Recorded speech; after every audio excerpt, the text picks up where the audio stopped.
হে তরুণিয়া নওজোয়ান যুবকেরা,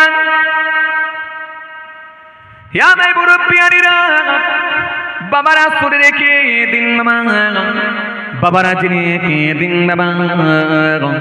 হযরতে মুসা কালিমুল্লাহর নাম আপনারা শুনেছেন।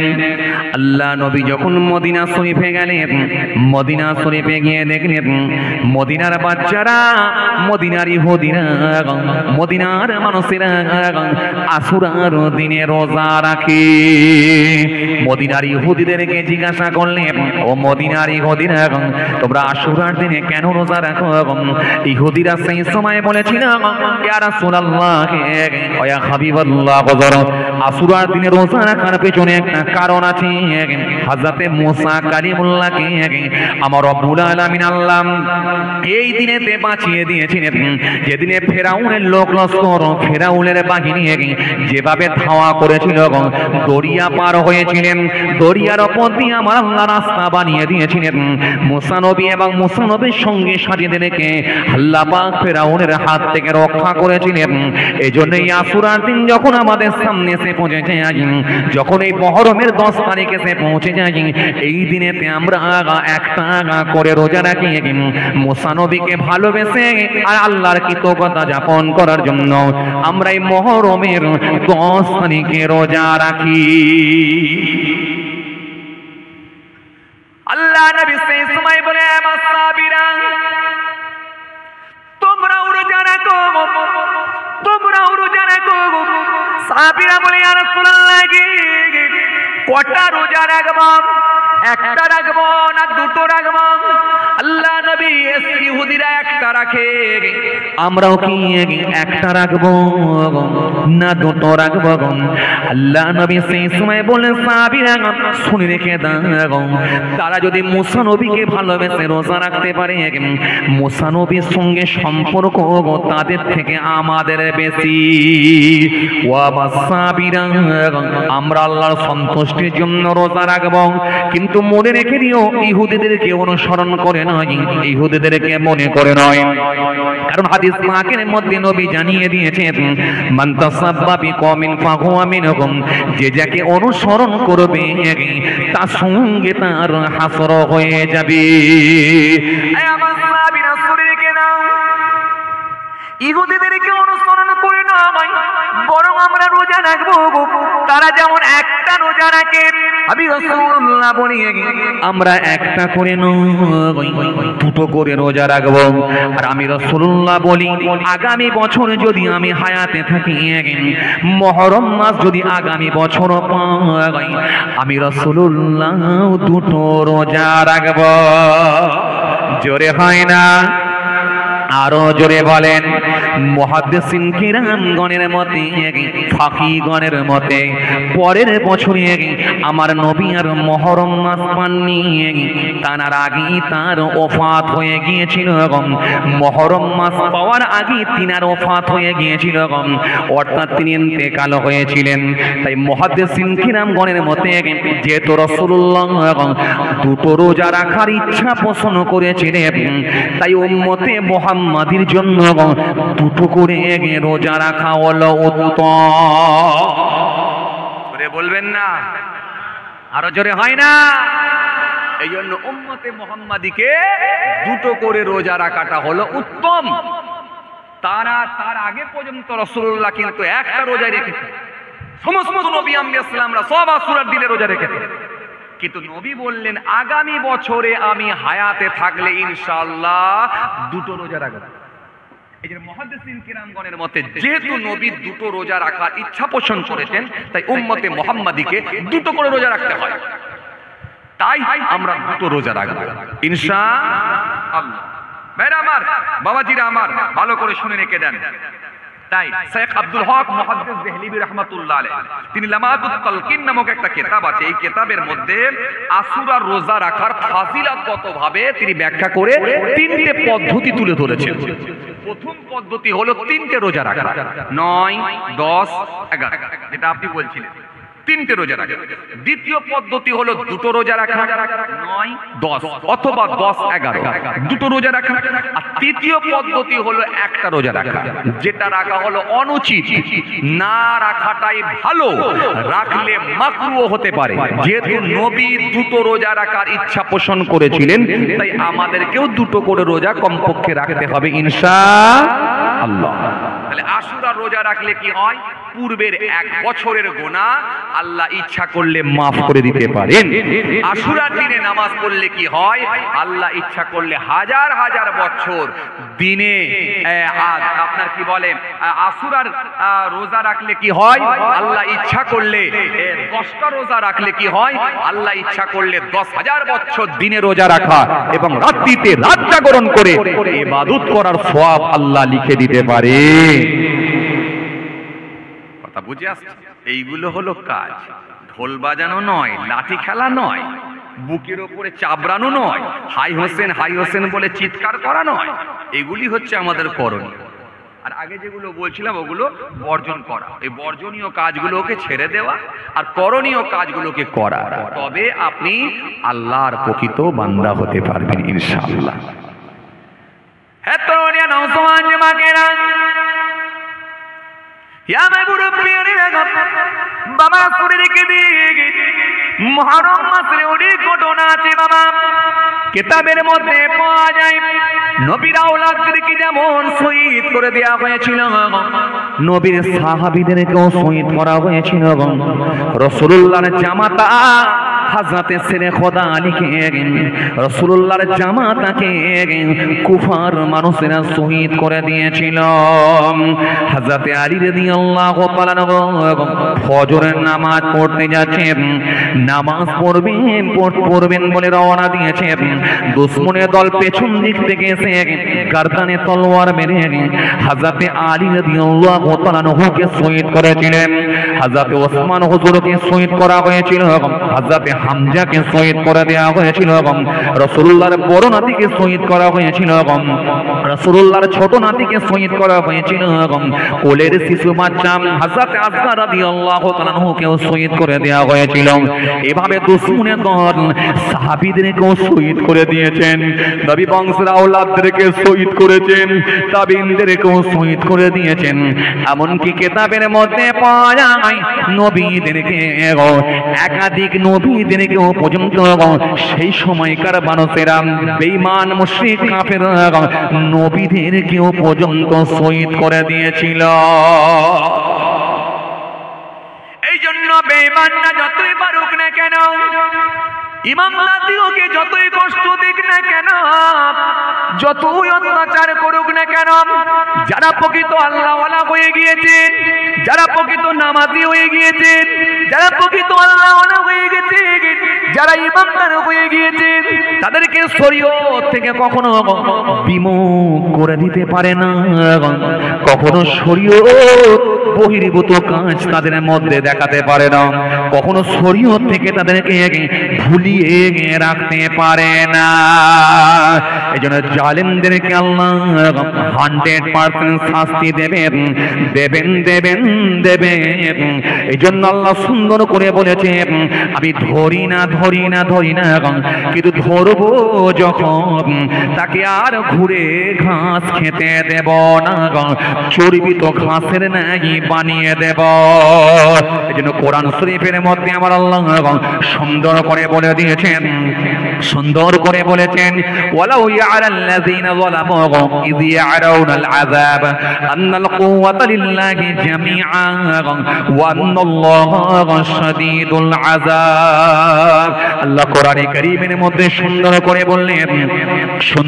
বললেন, ওয়ালাকাদ আহলাকনাল কুরুনা মিন ক্বাবলিকুম লাম্মা যালামু ওয়া জাআতুহুম রাসূলুহুম বিল বায়িনাত ওয়া মা কানু লিউমিনু কাযালিকা নাজিজিল কওমাল মুজরিমিন। আল্লাহ কোরআনে কারীমের মধ্যে এরকম একাধিক আয়াত দিয়েছেন, দিয়ে আমার আল্লাহ পাক তার বান্দা বান্দীদেরকে সতর্ক করে দিয়েছেন, ওরে বান্দা শুনে রেখে দে, জেনে রেখে দে, জালেমরা যত ইমানদার দিগকে কষ্ট দিক না কেন, নিশ্চিতভাবে আমি আল্লাহ তাদের জন্য আযাব রেডি করে রেখেছি।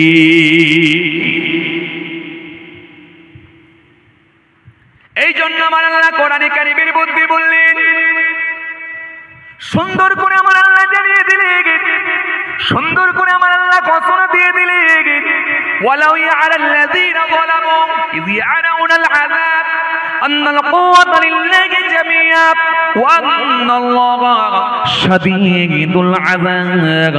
আল্লাহ সুন্দর করে বললেন, কতই না ভালো কত, কতই না উত্তম কত, কতই না ভালো কত যদি জালিমেরা পার্থিব আমার শাস্তিগুলো দেখে যদি উপলব্ধি করে নিত।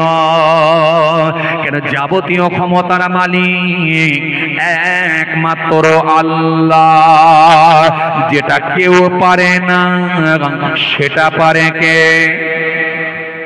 আরো জোরে জোরে বলতে পারছেন না? যেটা কেউ পারে না সেটা পারে কে? আল্লাহ। যখন আমার আল্লাহ দিলেন আয়লা, পারলে তোরা সামলা, যখন দিলেন লাইলা, পারলে তোরা সামলা, যখন আমার আল্লাহ দিলেন জাপানের বজ্রপাত, করে দিলেন সব উপকার, যখন আমার আল্লাহ দিলেন, যখন আমার আল্লাহ দিলেন আমফান, করে দিলেন পুরো খান খান, যখন আমার আল্লাহ দিলেন রেমাল, এলাকাগুলো গুড়িয়ে হয়ে গিয়েছিল রোমাল, দিয়েছিলেন রেমাল। রেমালের ঝড় কি মনে আছে? নেই মনে। আমফানের ঝড় কি মনে আছে? কথা বলেন না কেন? নেই মনে। আমফানের ঝড় চলছে, স্বামী স্ত্রী বক্তব্যের উপরে বসে আছে, তীরের মটকা উঠছে আর নামছে। কথা বলছেন না কেন? বলেন। টিনের চাল উঠছে আর নামছে, হাওয়া যখন করে আসছে, চালটাকে এরকম করে তুলছে আর নামাচ্ছে। সারা জীবনে আল্লাহকে না ডাকলে, কিন্তু ওই এক রাতে এত বেশি আল্লাহকে ডেকেছে, আমার মনে হয় জীবনে যে বয়স হয়েছে, যে বয়সে যতবার ডাকা দরকার ছিল তার থেকে বেশি ডেকেছে ওই এক রাতে। এই জন্য এটাই হলো আল্লাহর শাস্তি। এই জন্য বাবাজি আমার ভাইরা ভালো করে শুনে রেখে দেন, এই জন্য পৃথিবীর জমিনে মানুষ যতই লাফালাফি করুক না কেন, আমার আল্লাহ খালি সময় বেঁধে দিয়েছে, নির্দিষ্ট সময় তাকে ধরবে। 1 মিনিট আগেও হবে না, পরেও হবে না, নিশ্চিত ভাবে আমার আল্লাহ তাকে ধরবে। খালি সময়ের অপেক্ষা। বাংলার জমিনে নয়, ভারতবর্ষের জমিনে যেভাবে অরাজকতা বেড়ে গিয়েছিল, হিংসার বাতাবরণ তৈরি হয়ে গিয়েছিল, যেভাবে মব লিঞ্চিং চলছিল, যে নির্মম ভাবে মানুষ হত্যা বেড়ে গিয়েছিল, জালেমরা এত বেশি প্রভাব তৈরি করেছিল। দেখুন, একবার মনে করে দেখুন, আল্লাহ অনেকখানাই তাদেরকে চুপসে দিয়েছেন। যদিও ক্ষমতা এসেছে, কিন্তু কোমর ভেঙে দিয়েছে, মেরুদণ্ড কিন্তু আর সোজা না। একবার ডাকে নাইডুকে, একবার ডাকে নীতিশকে, আয় রে ভাই আয়। আল্লাহ বলছে কেমন লাগছে ভাব একবার তাই। নীতিশ না এলে হবে না, নাইডু না এলে হবে না। আল্লাহ বলছে দেখে কে সরাবো না, তোরাও গেজা করো হয়ে গেছিস মুসলমান, ঠিক না? কথা বলেন না কেন? তোরাও গেঁদাখোর মদখোর লটারি খোর হয়ে গেছিস, ওজন্য আমি ওকে সরাচ্ছিও না। কিন্তু খাবার আবার ওর মুখের সামনে থাকবে, কিন্তু খেতেও আমি ঠিক দেব না। এই জন্য খেতে গেলে লাগবে নাইডুকে, খেতে গেলেও লাগবে নীতিশকে, খেতেও দেবো না, আবার ওকে রাখবো যেন তোরাও বেশি লাফাস না, লাফালি মনে করবি এখনো আছে, আবার হুঙ্কার দিতে পারে, ফেরে এনার্জি করে দেবো, সেই গল্প আবার তোদের সামনে শোনাতে পারে। ওই জন্য তোরাও কিন্তু সংযত ভাবে চল, সাবধান হর, যেন সবই পারে আল্লাহ, যেটা কেউ পারে না সেটাই পারে আমার আল্লাহ।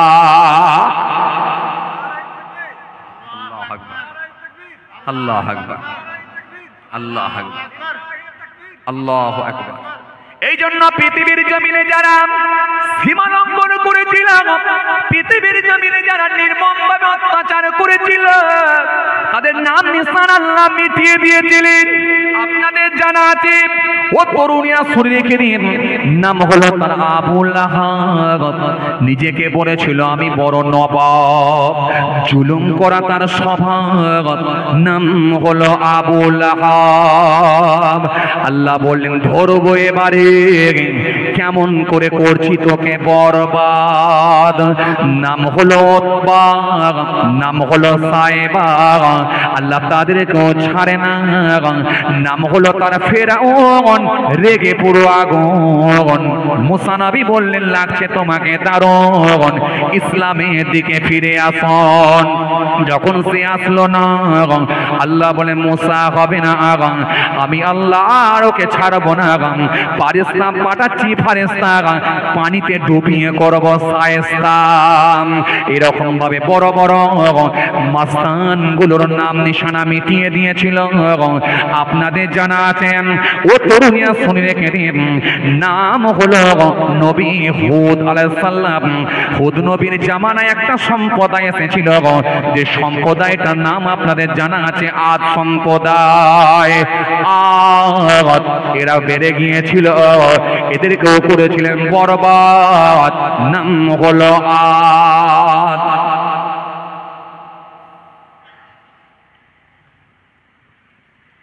হযরতে নূহ আলাইহিস সালাম, নূহ আসলামের যুগ থেকে নিয়ে হযরতে হুদ আসলামের যুগের, হযরতে নূহ আসলামের যুগ থেকে নিয়ে হযরতে ইব্রাহিম খলিলুল্লাহর যুগের পূর্ব পর্যন্ত মোট 2200 বছরের মধ্যে মাত্র 2 জন নবীকে আল্লাহ প্রেরণ করেছিলেন। একজনের নাম হলো হযরতে সালেহ আলাইহিস সালাম, আর একজনের নাম হলো হযরতে হুদ আলাইহিস সালাম। নাম আপনারা শুনেছেন? হুদ নবী নাম শুনেছেন না? কোরআন শরীফের মধ্যে সূরা হুদ এসেছে। জি, হুদ নবীকে নিয়ে আল্লাহ একটা সূরাও দিয়েছে। ভাইরা আমার ভালো করে শুনেন, সে হযরতে নূহ আসলামের জামানা থেকে নিয়ে নবী ইব্রাহিম খলিলুল্লাহর যুগের পূর্ব পর্যন্ত মোট 2200 বছরের মধ্যে মাত্র 2 জন নবীকে আল্লাহ পাঠিয়েছে।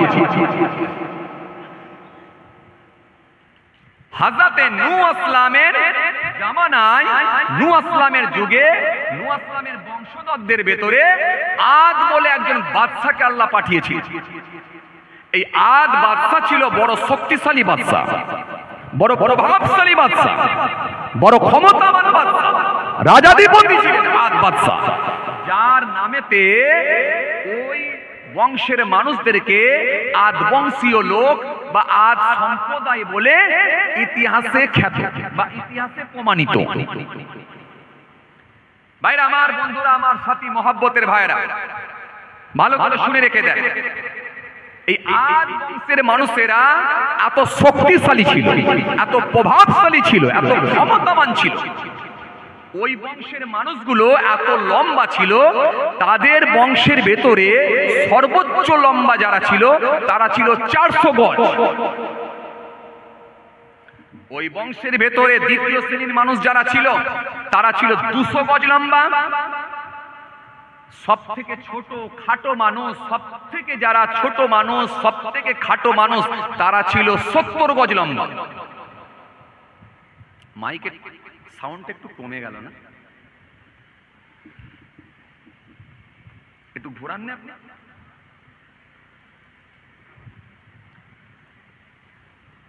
আচ্ছা, খেয়াল করেন বাবাজি আমার ভাই, লক্ষ্য করেন,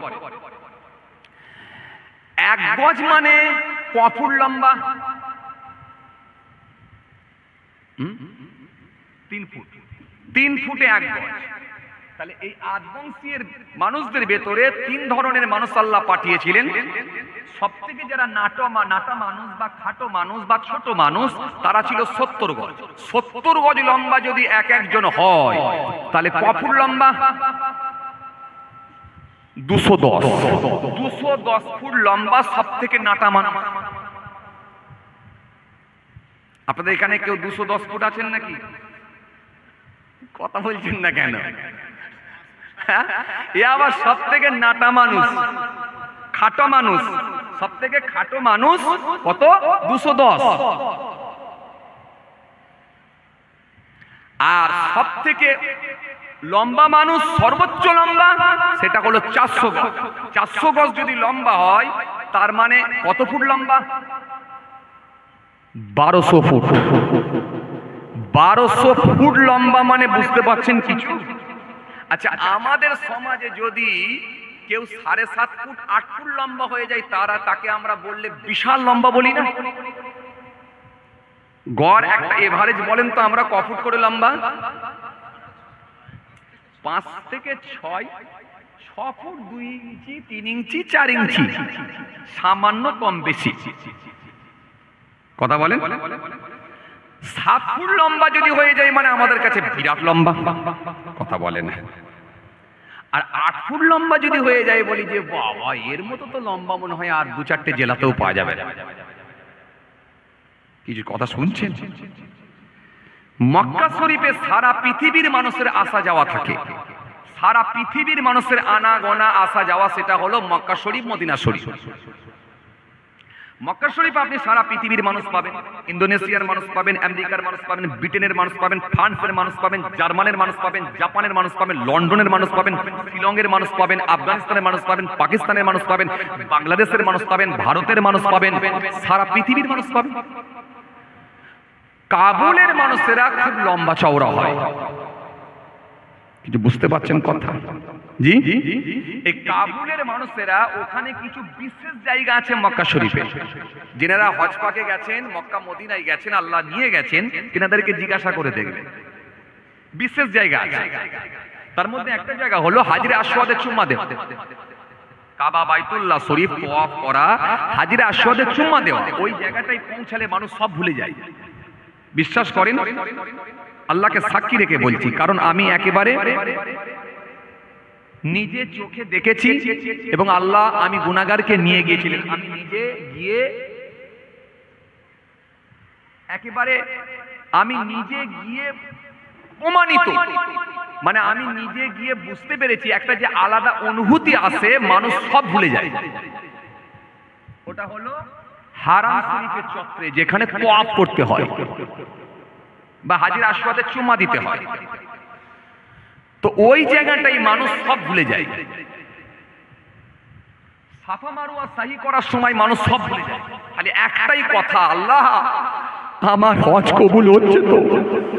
মানুষ সব ভুলে যায়, মানুষের মধ্যে একটা আলাদা আবেগ তৈরি হয়ে যায়। ওই সময় মানুষ আর কিছু পিছনের কথা মনে থাকে না। এরকম কিছু বিশেষ জায়গা আছে, রাসূলুল্লাহ রওজা শরীফে পৌঁছালে মানুষ সব ভুলে যায়। তো যে কথা বুঝাতে চাইছিলাম, এই কাবুলের মানুষেরা খুব লম্বা চওড়া। এই কাবুলের মানুষেরা যখন ওই হাজরে আসওয়াদে চুমা দিতে যায়, ঠিক অনেক সময় আমরা যেমন পুকুরে গোসল করতে গেলে ওই নোংরা আবর্জনা অনেক সময় ভেসে থাকে না, খড়কুটি কি বলে, পেনা, এসব ভেসে থাকে না, অনেক সময় হাতে করে সরাই না, আমরা পানিতে সরাই না। কাবুলের মানুষেরা যখন হাজরে আসওয়াদে চুমা দিতে যায়, অনেক লম্বা চওড়া লোক, ওরা ওই রকম পানা পরিষ্কার করার মতো, খড় পরিষ্কার করার মতো দুদিকে খালি লোককে ঠেলে দিয়ে বেরিয়ে যায়। মানে ইচ্ছাকৃত যে ঠেলছে তা না, ওখানে একটা আলাদা আবেগ তৈরি হয়ে যায়, আমাকে যে কোনো ভাবে চুমা দিতেই হবে। আর ওই জায়গাটায় এত বেশি সেনসিটিভ জায়গা, মানে এত ডেঞ্জার জায়গা, ওই জায়গাটায় একটু যদি বেতাল হয় মানুষ মারা যাবে, পদপিষ্ট হয়ে মারা যাবে।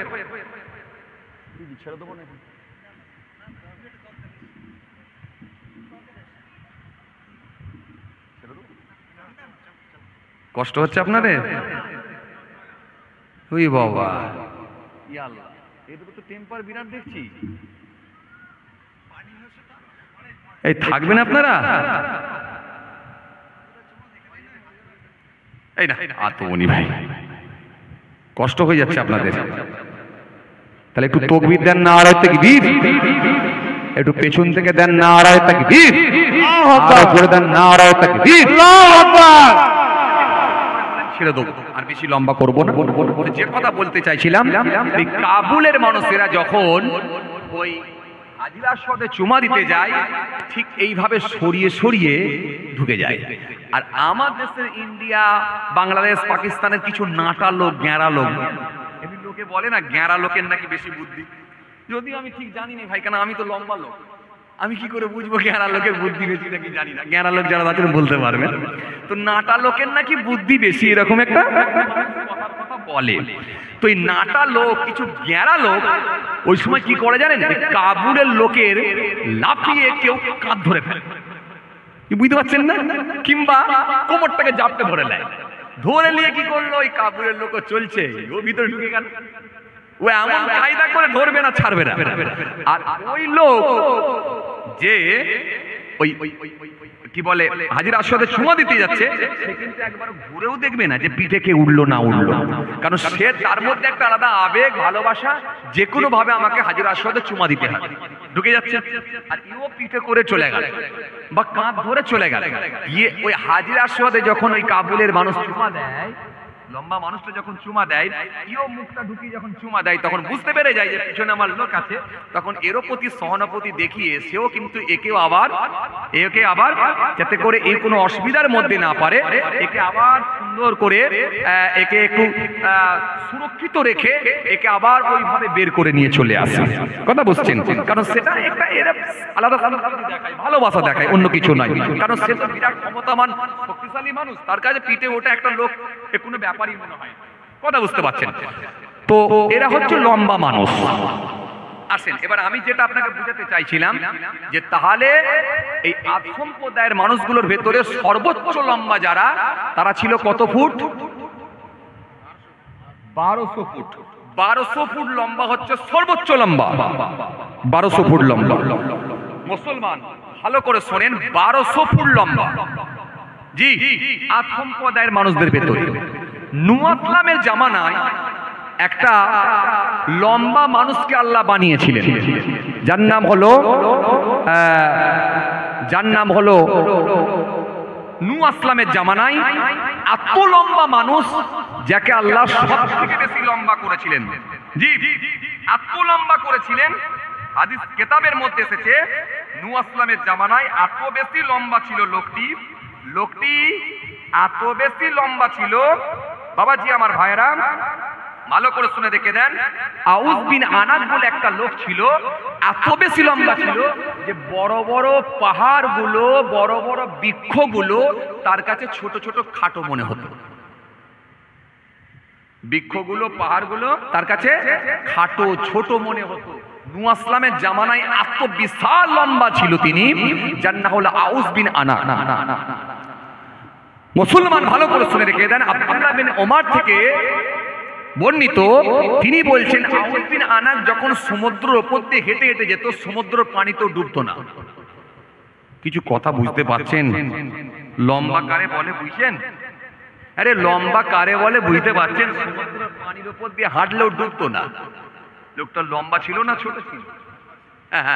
কিরম লম্বা বুঝতে পারছেন? হ্যাঁ, তরুণিয়া নওজওয়ান জওয়ানেরা, ইয়া মাই মুরব্বিয়ানিরা, বাবারা শুনে রেখে দিন বাবা, বাবারা জেনে রেখে দিন বাবা। আউস বিন আনাক একদিন, দুদিন, 3 দিন নয়, 3500 বছর হায়াত পেয়েছিল। 2 জন নবীর জমানাও তিনি পেয়েছিলেন, 2 জন নবীর যুগ পেয়েছিলেন, 3500 বছর বেঁচেছিলেন, যার নাম হলো আউস বিন আনাক।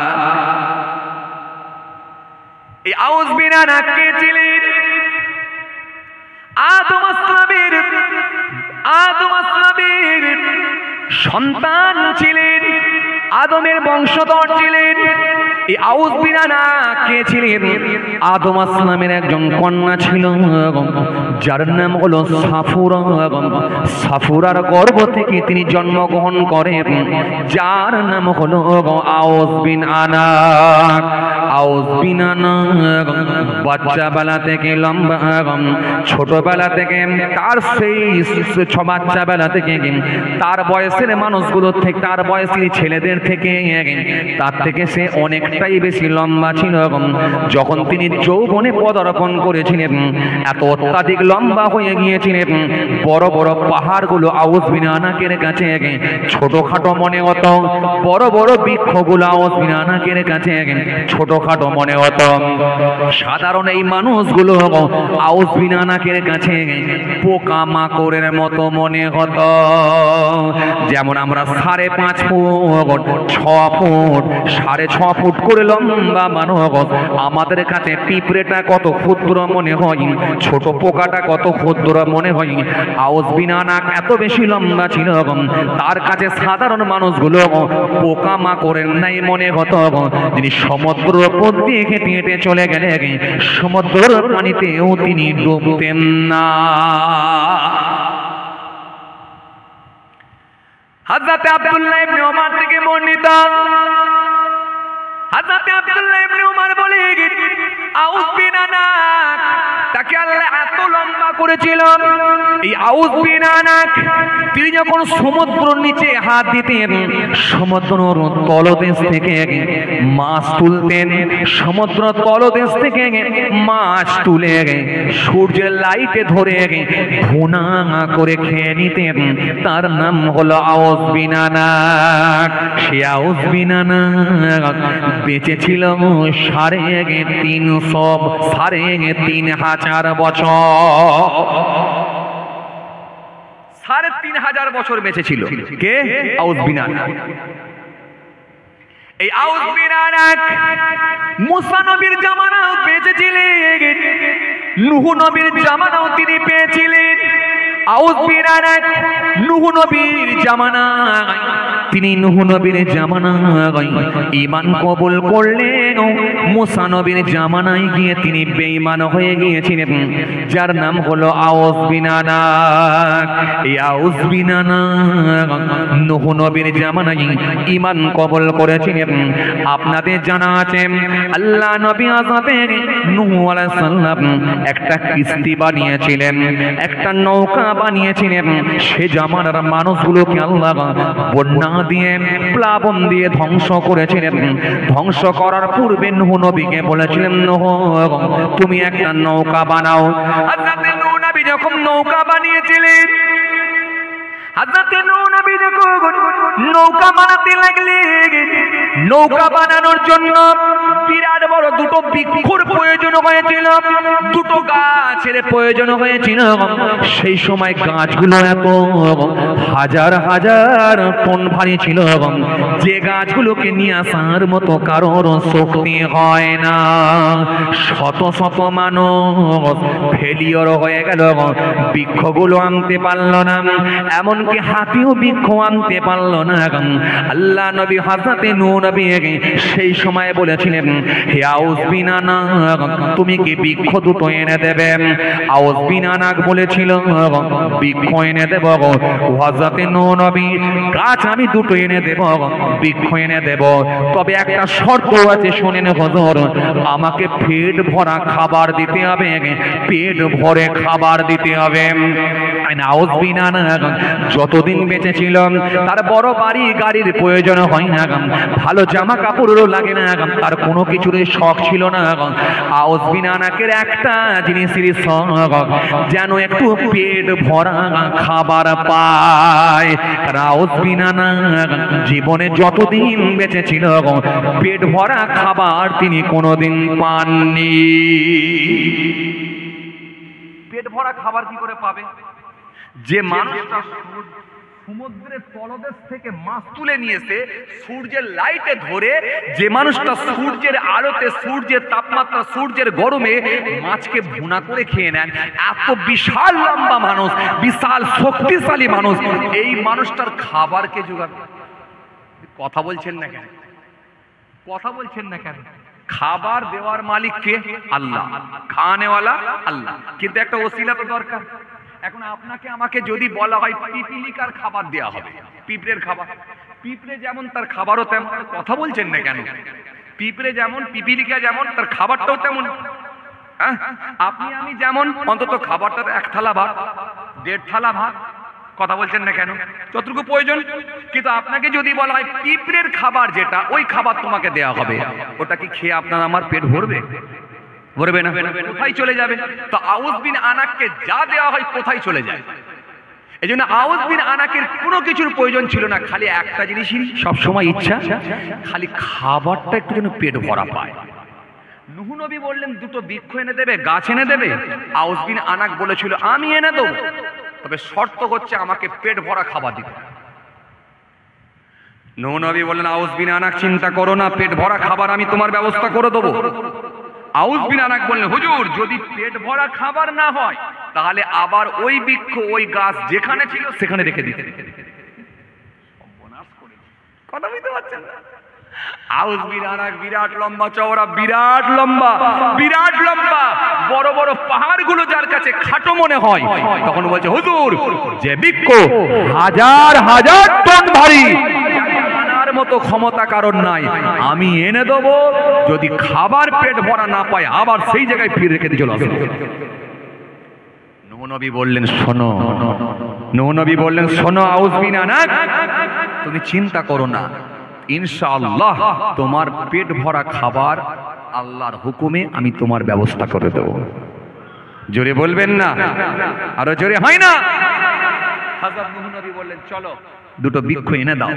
যেই বৃক্ষ, যে গাছ দুটো হযরত নূহ নবী আলাইহিস সালামের নৌকার মূল মেরুদণ্ড ছিল, নৌকার মূল মেরুদণ্ড ছিল ওই বৃক্ষ, ওই গাছ দুটো। হযরত নূহ নবী বললেন গাছ দুটো আনো। আউস বিন আনাক বৃক্ষ দুটো নিয়ে চলে এলেন, গাছ দুটো নিয়ে চলে এলেন। আল্লাহ নবী হযরত নূহ নবীকে বললেন ও আল্লাহ নবী, নূহ নবী এবারে আমার খাবারের ব্যবস্থা করে দেন। হযরত নূহ নবী সেই সময় বললেন ও আউস বিন আনাক একটু দাঁড়াও, তোমার খাবারের ব্যবস্থা আমি করে দেব। আল্লাহ নবী নূহ নবী থাকতে না পেরে হযরত নূহ নবী সেই সময়তে 2টো ছোট ছোট রুটি নিয়ে এলেন। রুটি নিয়ে এসে বললেন আউস বিন আনাক বিসমিল্লাহির রহমানির রহিম বলে আল্লাহর নাম নিয়ে রুটি গুলো খাও। বলবেন না, আরো জোরে হয় না? আউস বিন আনাক সেই সময় বলেছিলেন ওয়াল্লাহ নবী ওয়াজাতে মুসা ওয়াজাতে নূহ নবী আমি আল্লাহর নাম নিয়ে বিসমিল্লাহির রহমানির রহিম বলে খাবো, তবে ছোট রুটি আমার কিছুই হবে না, খাবারের আপনি ব্যবস্থা করুন, আরো বড় মাপের খাবার নিয়ে আসুন। হযরত নূহ নবী বললেন আউস বিন আনাক এত ঘাবড়াচ্ছ কেন? তুমি আল্লাহর নাম নিয়ে খাও, আর তোমার খাওয়া না হওয়া পর্যন্ত আমি তোমার সামনে দাঁড়িয়ে আছি। আউস বিন আনাক কিতাবের মধ্যে পাওয়া যায় আল্লাহর নাম নিয়ে বিসমিল্লাহির রহমানির রহিম বলে যখন একটা রুটি খেয়ে নিল, খাওয়ার পরে বলল হুজুর আমার ক্ষুধার যন্ত্রণা, ক্ষুধার জ্বালা নিবারণ হয়ে গেছে, সুতরাং আমার পেটটা ভরে গেছে, দ্বিতীয় রুটি আমি আর খেতে পারবো না। জোরে বলবেন না, দ্বিতীয় রুটি খেতে পারবো না। আউস বিন আনাকের কথা শুনে হযরত নবী বললেন শোনো আউস বিন আনাক, আল্লাহর নাম নিয়ে খেয়েছো, এই খাবারে আল্লাহ বরকত দিয়ে দিয়েছে। এই না হাদিস পাকের মধ্যে এসেছে রাসূল করিম সাল্লাল্লাহু আলাইহি ওয়াসাল্লাম বলছেন ইমানদার খায় এক পাকস্থলীতে, আর বেঈমান খায় 7 পাকস্থলীতে, হাদিসে এসেছে। তার মানে কি বেঈমানের কি 7টা পাকস্থলী? না। আর ইমানদারের একটা? না। ওরও একটা, ইমানদারেরও একটা, বেঈমানেরও একটা, ইমানদারেরও একটা। কিন্তু ইমানদারের 1 পাকস্থলীতে আর বেঈমানের 7 পাকস্থলী বলার কারণ হলো বেঈমানের অল্প খাবারে পেট ভরে না, কারণ সে শয়তানকে নিয়ে খায়। আর ইমানদার যখন আল্লাহর নাম নিয়ে খায়